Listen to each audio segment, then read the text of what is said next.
All right, challenge number 2 said to find the second derivative of number 18. So that one is real fun. I saw some fun mistakes on it. So let's chat about 2. 18, we already have the first derivative. If we want to do the second derivative, um, we are going to go ahead and be like, okay, let's do another power rule here. That's 6x to the negative 3. That one's straightforward. Should have all gotten there. What I saw is the students having issues with this 5x times the ln of 5. They really wanted this to be a product rule when ln of 5 is just a fancy pants number, right? It's just a constant. So really, we're going to be taking the derivative of 5x, which is 5x times the ln of 5, and then multiplying it by that ln of 5 that was already there. Weird, truly weird. But yeah, that's what we're going to have.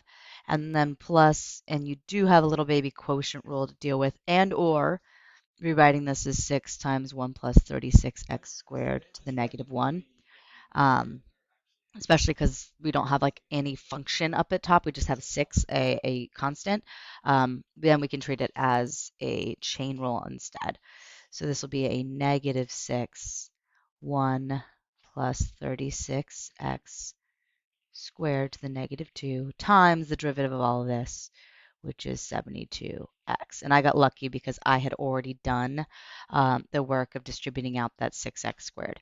If you hadn't done this, not distributing, but rewriting that, you would have had a quotient with a chain rule inside of it. Not that it would have been terrible, but you would have had a little more work.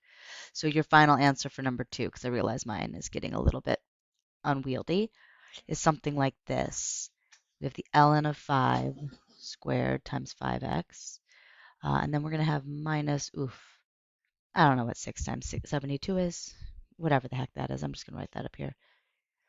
All over this 1 minus 36x squared. Yeah. All right. Something like that. That's our number 2. Sorry, I didn't make it much better.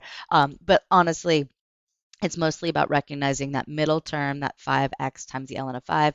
That's just a constant multiple. So you're going to have 5x times the ln of 5 times the ln of 5. And then your choice for that final term, whether you quotient ruled it or did a rewrite of that denominator to the negative 1 power and did a chain rule.